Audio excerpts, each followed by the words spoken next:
Goeiemorgen. Good morning, fellow South Africans. And something has happened in South Africa which is very, very interesting. And leave my hair out of it, okay? I just can't control this stuff. Okay. Let's move on. Now, I spent hours going through Malema's speeches that they've now got on the EFF website. And I know this guy really well. And in a word, or in two words, we're talking in the video that I've attached here, which is our friend Julius Malema speaking. The two words are body language. Now, let me explain myself. You know, when Malema gets on the stage in front of his faithful followers of the EFF, he walks around like a prize turkey, you know, like the king of the crown. He's everything. Look at me, look at me, look at me. Something happened. Now, the speech you'll see by Malema here was given a few hours ago. And it was to a specific group of people that he's now trying to draw into his fellowship, and that is the LGBTQ community. Yeah, you heard right. The lesbians, gays, transgenders, etc. He's trying to get them now to become involved with the EFF. And that's a side issue, even though, you know, it's a very interesting development. But the really critical thing that you'll see in this video is how he's become almost introverted, even though he's talking to people. He's no longer that boisterous character, you know, look at me, look at me, look at me. He's now half the time got his arms folded. And you can see he's not speaking with conviction. And there are a couple of key moments in the video that really caught my attention. One was that he totally ignored all the stuff about Praveen and his daughter and all that sort of thing. It didn't even come. Well, he very briefly mentions Praveen, but not in a derogatory way. But after doing that, you can see his body language goes, oh, I'm in shit. I mean, it is so... I wish we had a body language expert in my channel who could actually give us a reading on what's going on in Malema's head. I mean, I can see it as someone who has absolutely no idea about body language, that this speech that he gives is so different to these boisterous speeches he's given since I've been following him. It's like he knows he's in the trash can. He knows that there's something big coming up, and he's kind of just going through the motions of talking to people. Now, right near the end of his speech, of course, he goes for the old sacrificial cow, the white person. He goes after them. And there are a couple of statements that he makes that I'm just going to refer to here, and then I'll tell you why. Okay. When talking about the DA guy, Steenkamp, he says he's talking specifically about Steenkamp, they use the color of their skin as a post-matric qualification. That's what Malema says verbatim. Now, that's racist, okay? He also says, talks about white privilege, and when he's talking about the LGBTQ community and saying, look, whether you're Indian or African or whatever color you are, that's fine, we'll support you. And then he qualifies that by saying, I'm not sure about the white people. And when he says that, the crowd in the room cheer and carry on like a bunch of chooks. Now, the reason I'm bringing this up is because Malema has obviously suddenly realized he's overstepped the line. And the last video I posted, I talked about Omar Khayyam and, you know, the moving finger rights and having written moves on, etc., etc. I think he realizes that he's in a very precarious place because most of his speech was very, very reserved, as you will see for yourself. But I think the best action that any person in South Africa can do right now is to go to your local police station and put in a criminal charge against Malema for using hate speech. And, you know, I think that if you had 1,000 complaints coming through against Malema all over South Africa, laying charges against him for hate speech, I think this little sausage, who's an absolute coward, and that clearly comes out with the speech you can follow now, I think he would just disappear off the scene. I think he'd just be happy to be out of it because he is a coward. You know, all this crap that he talks about, you know, how wonderful I am and stuff like that, it all comes apart when a little bit of pressure is put on him. So if everybody in South Africa went to the police station and just laid charges against him for hate speech, I think he would disappear right off the face of the earth. All right, guys, that's just my penny's worth.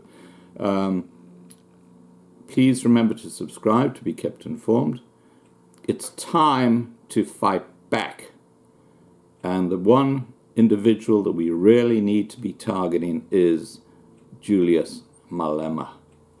Okay, guys, have a lovely day, and I'll see you in the police station, your local police station. Take care. Bye for now.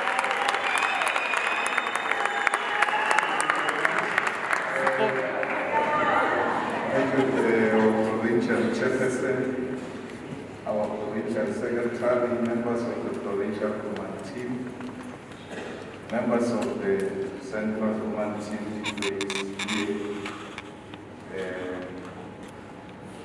the fellow fighters who are here, the LGBTIQ plus community. We have asked to meet with you so that we can also learn from you what are the issues that are confronting this important community. Because it is not correct that from time to time we may want to behave as if we master all issues.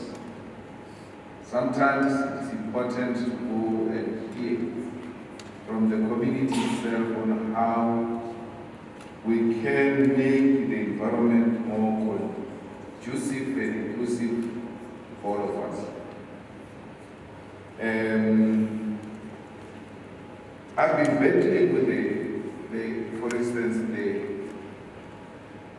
inclusive bathrooms, inclusive cells in prisons and holding cells. Because many people have come forward to say, when we are accused or arrested, whereas for useless things like drink and driving, we get subjected to a very horrible environment in the holding cells and all of that. So we called you to say, please help us to formulate a coherent policy which will not only be in the manifesto of the EFF, will also become part of the laws that we are making in Parliament. Because in Parliament, individual members of Parliament can propose a law. And we can propose a law. If the ANC wants to reject it with their majority, they can reject it so that this community can see them for who they are. So you don't have to have majority to propose a law. You can do it an individual member's bill, which gets debated in a relevant committee and then gets presented to the assembly and then it gets passed. some of the issues you are raising do not require the law.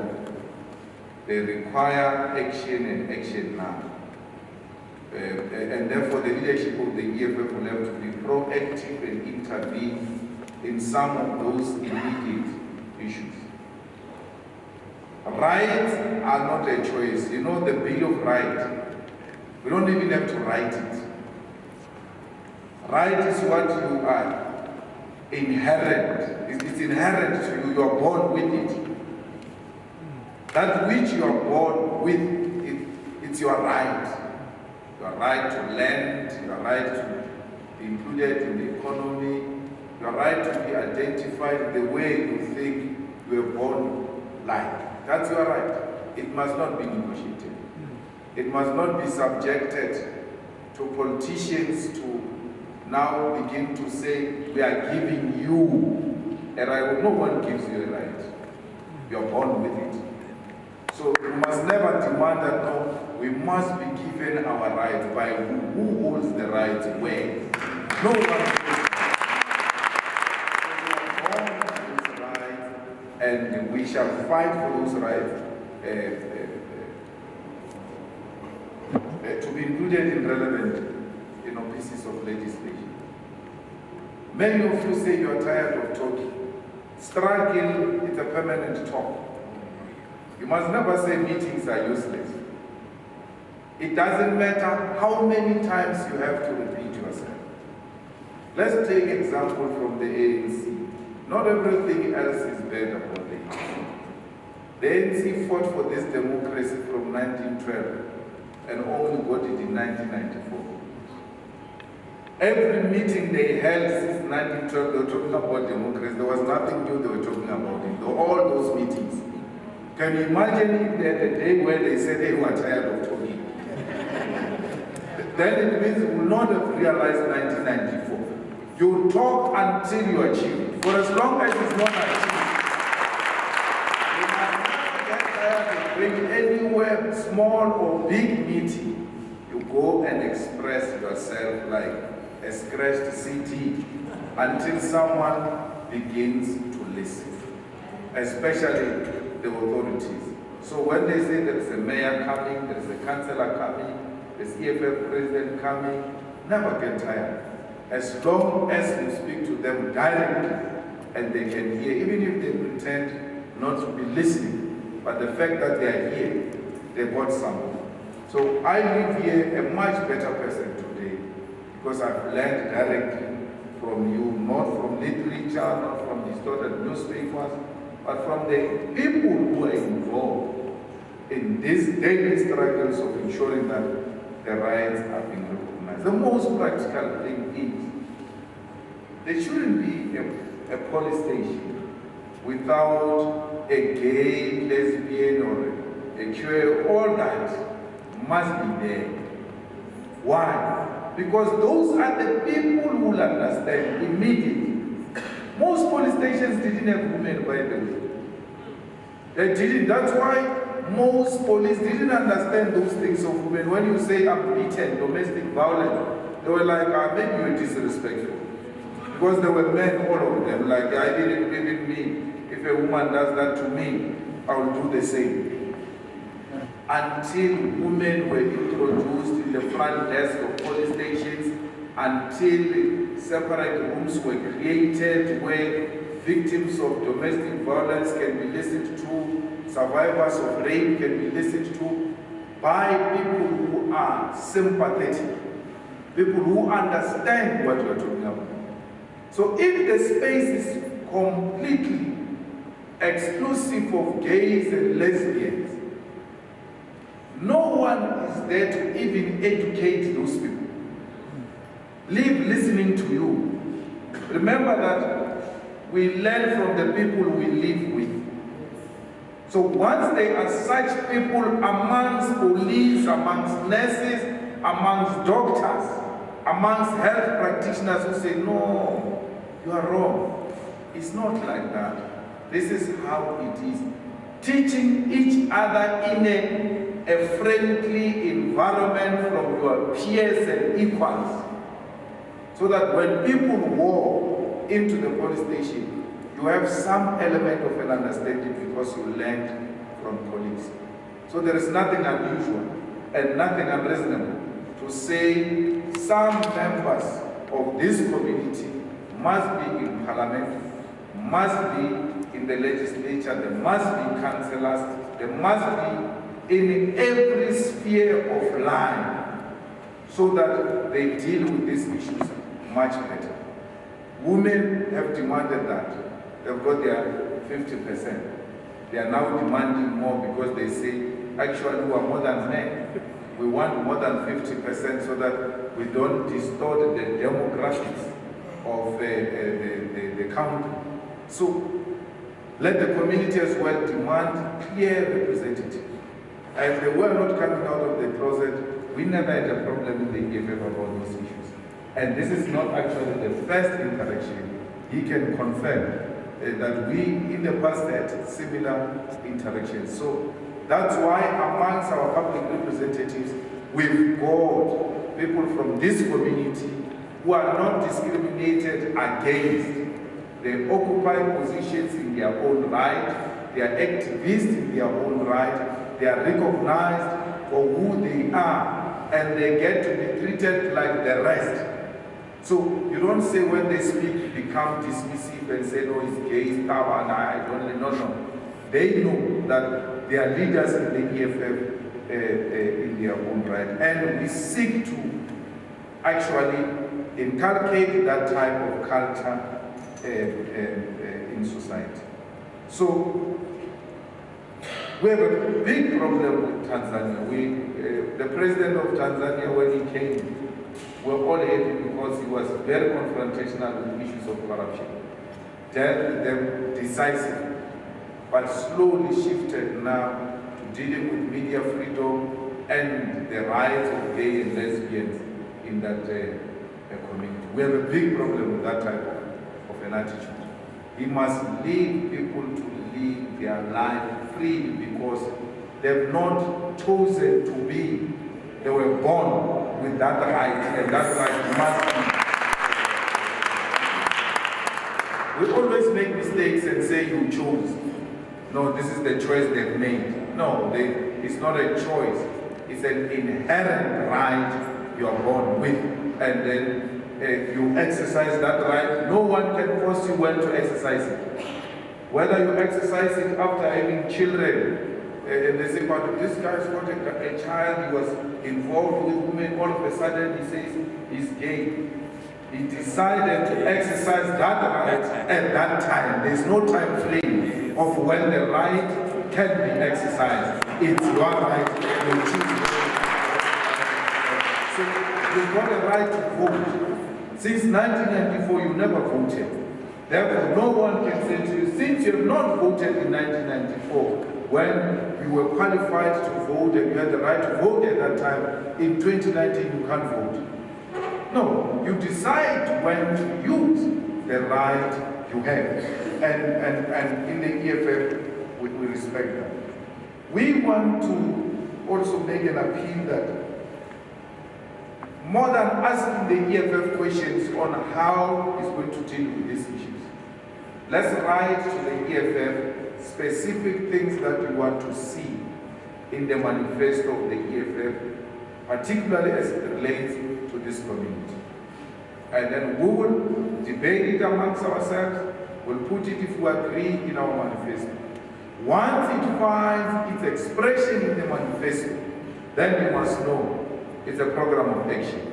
Because we don't make promises, we make commitments. Once we pronounce on it, we follow it up, we implement it. So you can be guaranteed that once it is in the manifesto of the EFF, it's not a promise, it's a program of action, it's a commitment. And we don't have to be in power. We don't wait to be in power. We use our superior logic to influence the current government and the future government, even if it's not the EFF. Because generally, there is poverty of ideas in our country, particularly in that parliament. So we feed them with ideas. At the beginning, they become very skeptical and they reject the ideas of the EFF. But with time, they become amenable. And they start speaking about EFF ideas as those are their own ideas. And we have no problem at all. I mean, many of you here have been to school. You go and look at when did the EFF speak about doubling of social grants, for instance. We said that in the manifesto of the EFF in 2014 and 2016. And the response of the DA was that this is madness. The EFF is going to collapse the economy. There is no money for doubling of social grants. But today, Musimaimani says the grants must be doubled. There's no way our people can come out of poverty without doubling of social grant. And we always tell him jokingly when we speak to him and say, but that is plagiarism.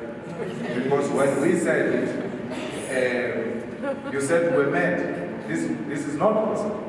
So, and he doesn't ever come back because he must just say in politics there is no plagiarism.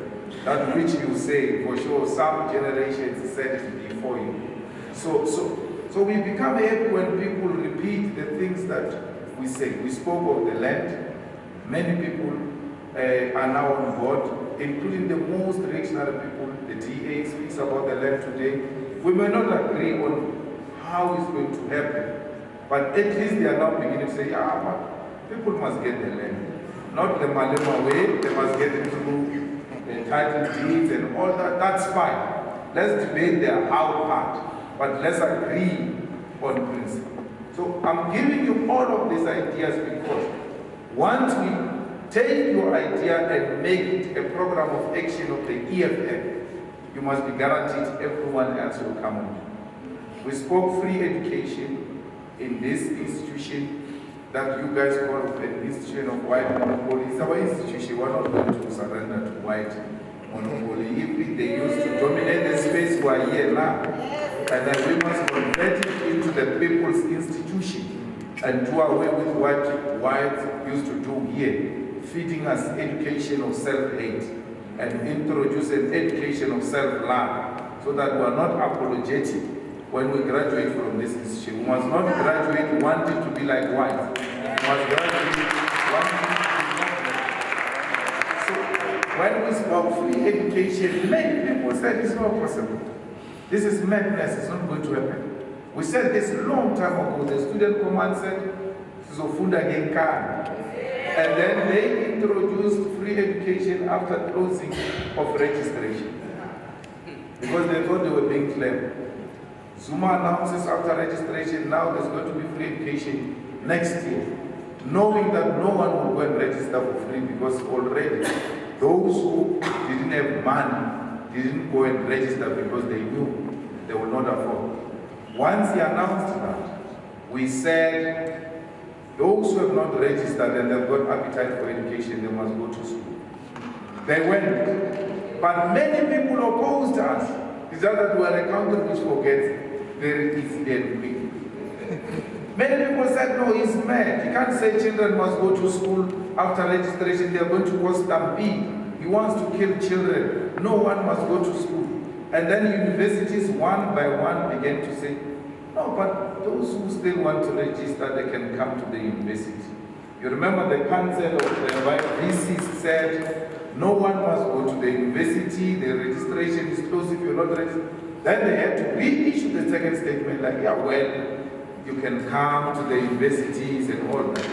So the point I'm making is that these ideas, once we make them a program of action, they will see the light of day. You can be guaranteed about that. When we spoke about President Mbeki, that is a problem, many of you laughed and said, this man is very powerful, nothing will happen to this guy.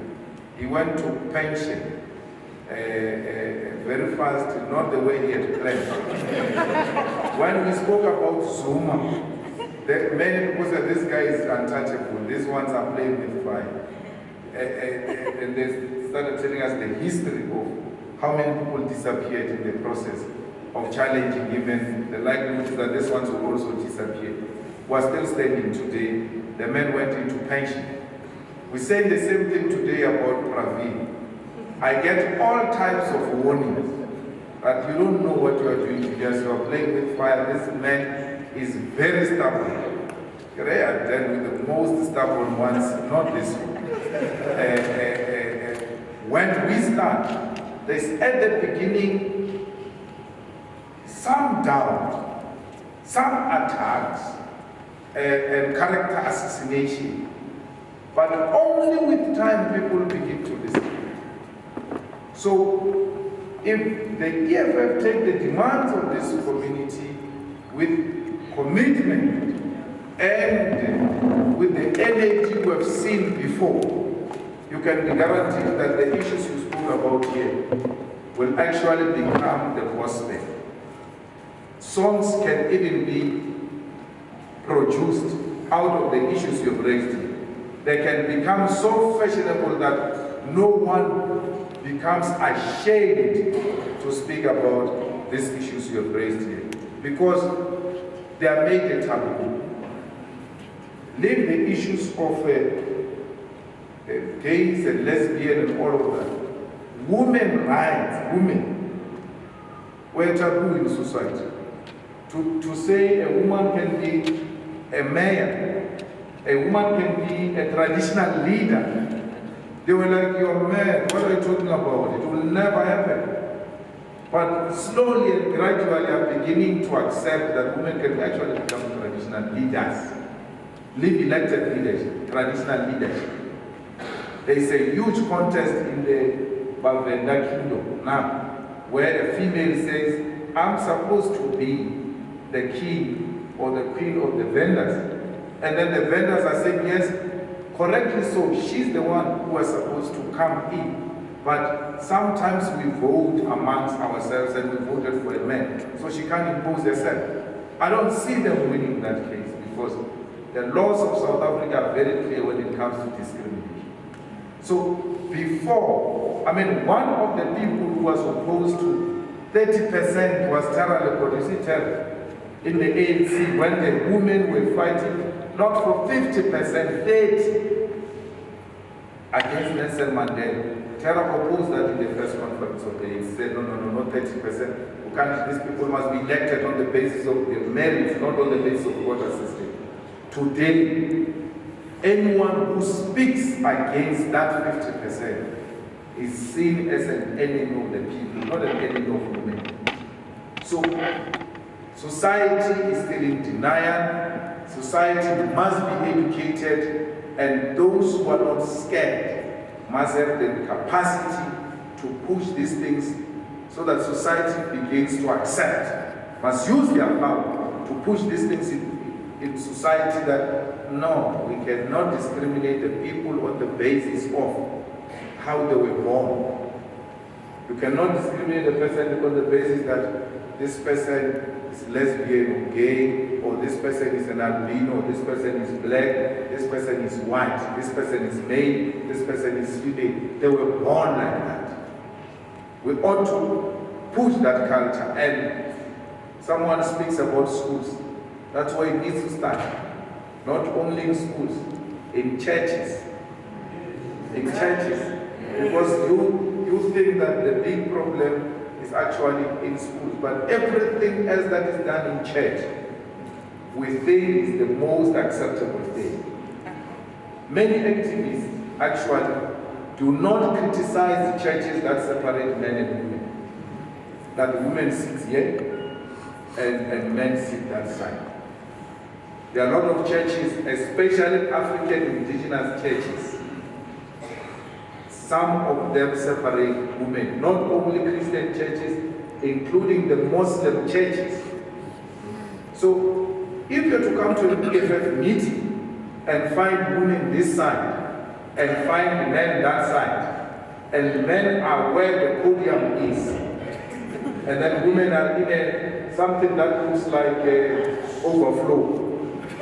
They see the bishop or anything like that through a video. It happens in churches where gender activists attend, but they never confront it. And only think that they can win it when they challenge the political space. That which is done in church, we take it as a gospel truth. And when we meet it anywhere else, it doesn't shock us. So we must challenge every space that seeks to discriminate. Our teachers also must not be challenged, they must be educated, because they are the product of that discrimination.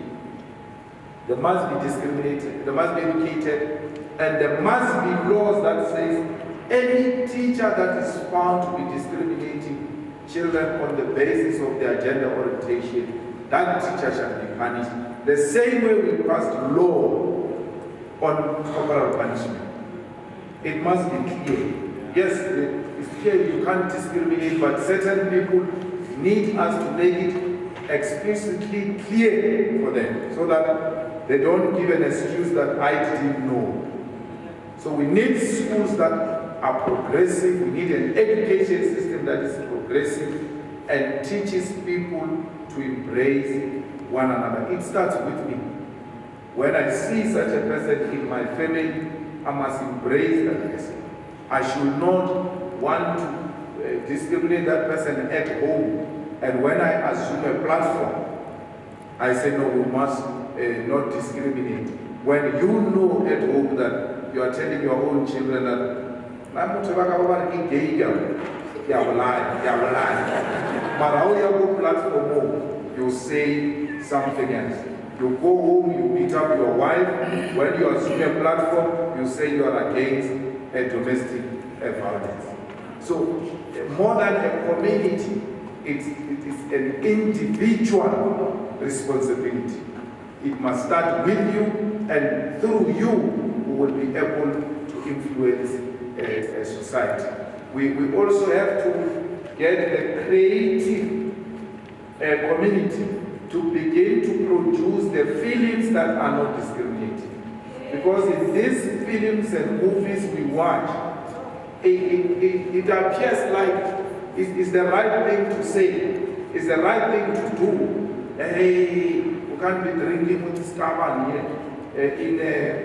In the drama called The Queen, there's a man who's permanently on gays snagging that thing. But this creative industry is supposed to expose us to those realities of society. We accept that. But equally, it must provide a corrective measure in the same storyline. Don't just say, this is a reality of society and leave it there. You ought to provide a solution, because you are extremely influential as a creative communities. So we have to challenge our creative industry, we have to challenge our media, we have to challenge television, we have to challenge radio, that we must educate. I've heard the proposal on the establishment of the desk. I think it's a progressive thing. It's the most practical way and immediate thing to do, so that even ourselves as leadership of the EFF were consistently reminded, or no, but when you spoke in your speech, you didn't include these issues. Or, President, you are going to speak in this or that rally. Please, these are the following issues you need to highlight. You've got the voice, your voice gets to be listened to by different people. But in the absence of people who are very passionate about those issues, we say those issues as and when we remember. What type of constraints are we addressing? It looks like there's a lesbian community there. Okay, just include a paragraph there. No. It ought to be in us. It ought to be in our workplace. It must be in our speeches. We've got a platform in Parliament. Every time we speak, let's remind society that anyone who discriminates is not welcomed in our organization and in society. The doctor made certain things. We are here, doctor. Please say if there's anything that we can do in the immediate. We have no power, we're not government. But we've got some influence in some municipalities and all of that. We from time to time we must be approached. People must not be scared to approach us. Our chairperson is here in Gauteng legislature. We've got councillors in Johannesburg here. You need a venue sometimes. They make you want to pay for the venue. Go to the Johannesburg EFF office and tell them you are in the municipality. We can actually book it under the EFF and give it to you and say, go and use it for free of charge. Or if they say we must pay, if we've got some money, we can contribute that money. Let's work together to influence some of these things. They don't need police. They just need leadership. You've got people in municipalities, you've got people in the Department of Health, in the police, who just have bad attitude. It's not about lesbians and gays only. It's also about generally our people. You've got nurses that beat up pregnant women. Who tell them, no, sleep there, we're not with you when you're doing those things of yours. Sleep on the floor there. So it's not only you, you've got a dysfunctional health system, it has collapsed. So you must be able to say, these are the people. We said to the EFF fighters on the ground, anyone who displays a bad behavior, when you enter these institutions, you must always have your phone in your hand with camera ready. We don't rely on Soweto or anything. We've got our own platforms. I've got 2 million plus followers on Twitter, which all newspapers combined do not have. So send us a picture with an attitude that we put it out there and say, look at what this person did to our community member. Once we expose it, you know they act on it. So we must start policing a bad attitude. The civil service must change. It must accommodate our people. It must accommodate the gay, lesbian communities. It must be receptive. If you have a problem, go and ask someone who doesn't have a problem to come and attend to these people because you've got your own problems. Let's not impose ourselves on you. Say it, I've got a problem, let another colleague be assigned to attend to us. So, women, when they approach police station, till today, they are still told, no, my husband has beaten me, my boyfriend has beaten me, this guy has beaten me. The first question is, what did you do? Why is that question relevant? Because the question should be, where is this person? Where can we find this person? As to what happened, the person shall explain to the magistrate. It's not our case, that one. What have you done? I'm beaten. Even if a person has beaten me in self-defense, it's a crime. That person will go and explain to the magistrate that I beat this person in self-defense. I've got nothing to do with what have you done question. I was beaten. Violence was unleashed on me. Let the police act, then the explanation will come after the police have acted. We need to instill that culture. We need to orientate about that in his addresses, he must consistently remind police that it is not their responsibility to be asking victims of violence as to what have they done for violence to be unleashed on them. That is the most irrelevant, irritating question which we don't want to answer, especially when we are in pain. We want comfort. We want to be comforted. We want to be told that you have arrived at a safe place, your problems are going to be attended to. Otherwise, many people are going to sit back and not even bother to go to police station. Because these statistics we're reading about violence, about rape, it's not a reality. Many of our people do not go to report because of the attitude they receive in those police stations, including in many other government institutions. There's been a request about 16 December. Let's attend to it. I don't think there should be a problem. We've got our media person here, Siko. You can talk to her after, so we can identify where we can help and where we cannot help.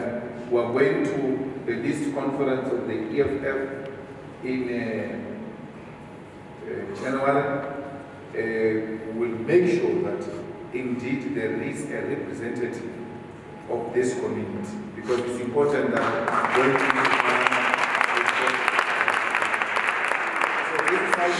so we must have male, female, we must have a disabled person, we must have a person from this community, we must have a geographic spread. So if you're building a national organization, you cannot have a list with predominantly paid people going to parliament, when ladies are actually the lowest population in society. So all of that, you must look at that, and then your list must be representative like that.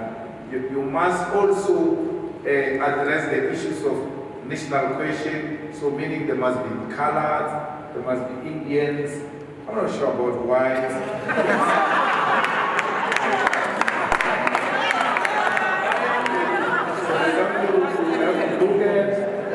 We're not very strong when it comes to that. But it will not cause anything to look at it if there is such progressive whites amongst us, or to be considered. So all of that must be looked into. There must be, the working class, the people from the mining community, from the domestic workers, from the security, so that you avoid having completely an elitist list to Parliament. So there was a debate now, a very uncomfortable debate the EFF leaders were having with the DA chief about his post-matric qualification. Now, yesterday when he answers the EFF and he says all types of things, and I'm like, he's answering wrong people. Because the debate was not started by the EFF.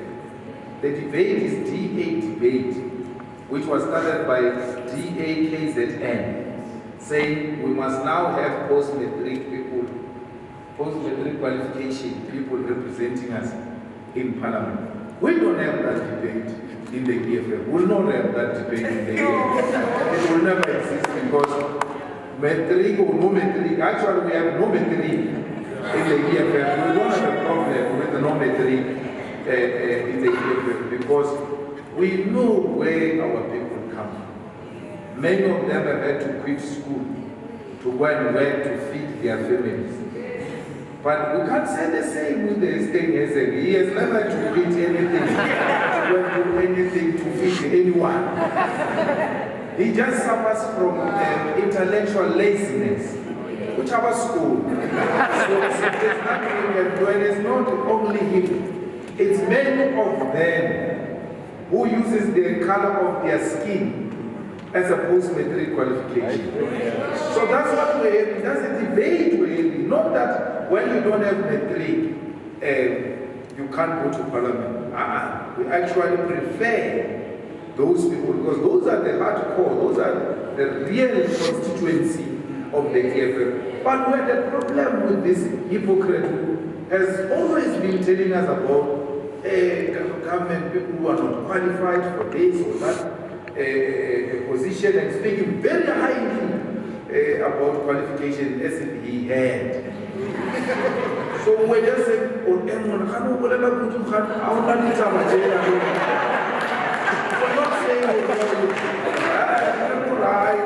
check a fellow. I would have said to now. It's understandable. So I don't know what did qualification, please. Relax.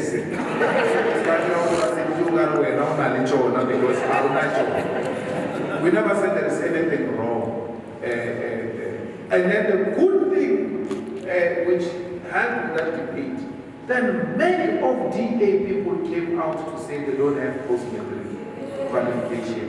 It was so painful because for every black person to sit with them in parliament, that person will have to have a post-matric qualification. We'll have to speak like them. Your pronunciation must be so perfect. If you pronounce like us and say politics, you will never get a seat in the TA benches when you're black and say program. No. Such people can't sit in those benches, especially when they are black. So you don't have to only have qualifications. You must have qualifications and have a proper accent and speak like them. Because when you meet Musi, in the absence of those people, you're like, what happened? Because the guy speaks like a real Soweto guy. He's proper. But once they come, he's a different person. So it's like that's how they're being trained. You know, you must speak proper. So that was a shock. And to say to black people in the DA, look at what they do to you. For you to get a position at that level, you must have high qualifications, and the same rule doesn't apply to the white minorities. So our list is going to be representative like that. In our list now we have a Mamsoti who comes from Marikana, who led the women march in Marikana against the brutality of police in Marikana. Our list has got Mam Kaula, a ground force. We are very proud of them. We give them platforms, they lead us.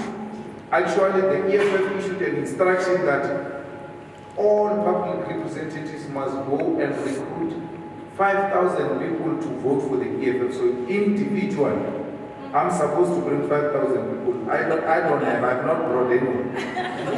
But Mam Kaula is finished. She has brought 5,000 people already. So you need those kind of people in the EFF list to Parliament who are not scared of the ground, who relate the problems of the people, who don't look down at people. They relate with people so well that when you send them to the people to go and solve issues, they do not have a difficulty to relate with the people on the ground. You know, most of you don't know that Malusi Kigabo, when he became the president of the youth league, he once came to Venda there and I took him to go and address at Union. Hey, and then when we're supposed to sleep at 12, Mandla is from Pumalanga. He was the president of SASCO. Now he worked at the Public Works National. They had to wake us up at 12:01 because the president of the youth league was looking for a chicken. So I said, okay, he was hungry, he wants chicken. So I was like, oh, chicken is very easy to organize here, man. There, there are chicken casts there on the street. So me, I wake up with him, I told the president, don't worry, I'm going to organize. And then he says, no, I want a marinated chicken. I'm like, marinated what? Why am I going to get marinated chicken? That's when the youth league was becoming an elitist, where people demand marinated chickens at 1 in the morning when shops are closed. So we cannot have that with the list of the EFF where people ask for marinated chickens and when they are sent to go and do ground work. We need the ground forces who will be able to do what the Romans do when they are at home. That's what we want. We want leadership that is grounded. Everything you said, most of the cameras here are EFF cameras. The media of South Africa, you know, has got issues. With the EFF now. One like that, we don't worry with them.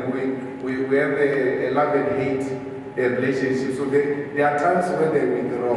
They're like, but then they withdraw. And then without anyone calling them back, and then they come back like, hey, our programs, viewership is declining without these guys. So they come back. So don't worry. The viewers and listeners will remind them harshly about boycotting the EFF. So these cameras are EFF cameras. We don't just stream live, we record everything. So that when we have our own moment, or we disagree amongst ourselves as to what the doctor said, we just say, go and play the thing. When we write the manifesto, our deputy president, Floyd Shibambo, is the head of the manifesto. So when we write, we play the videos, he listens with his team, and then they are able to then take into consideration most of the things we said here. It's not a waste of time. We take it very seriously. You didn't call us, we called you. We would not have called you if we didn't think that you are a serious constituency. You know, the Thomas first task in the EFF, when we formed the EFF in 2013, his first task was to write an election manifesto. It was very difficult. A task he left without performing. So every time I meet him, I'm like, we're still waiting for that manifesto of the EFF. And then they said the guy has got, he was actually writing a PhD on land. And we gave him a commission on land in the first conference of the EFF in Mangaung. He disappeared without sharing that commission. Dalingo has to be taken from another commission to go and chair the Thomas Commission. So, all of these issues are important issues. We don't play lip service. We meet them and we implement them. And we want to thank you for having taken your time to come and listen to us. When I asked Vian if they were ready, he said, when we were still waiting for some copies from Soweto and all that, I was like, Kumbis, are you going to bring us branches of the EFF, or are you going to bring us real people who are involved with this community, who are dealing with the real? He says, there are real proper communities in Soweto which deals with these issues.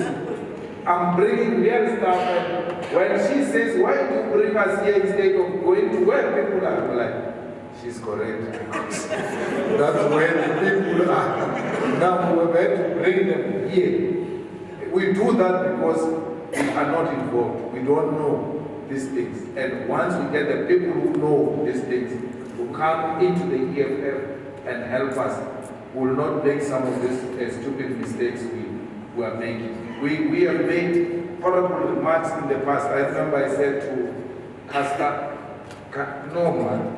Smith, no, there's no such things in a faith culture and all that. Those are stereotypes.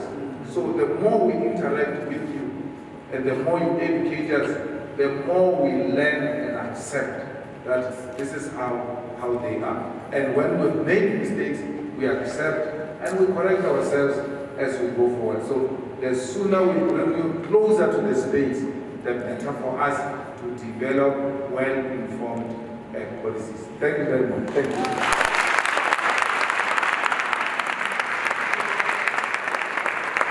Very much. We've reached the end of our program. I'm not sure if there's further refreshments. We'd like to thank the President, the leader of the African Revolution, and now he's going to lead the revolution to fight all struggles in the LGBTI space in Parliament and elsewhere in society. Thank you for coming. Travel home safe if you travel, and let's keep the struggle going, especially here in Gauteng. Amanda!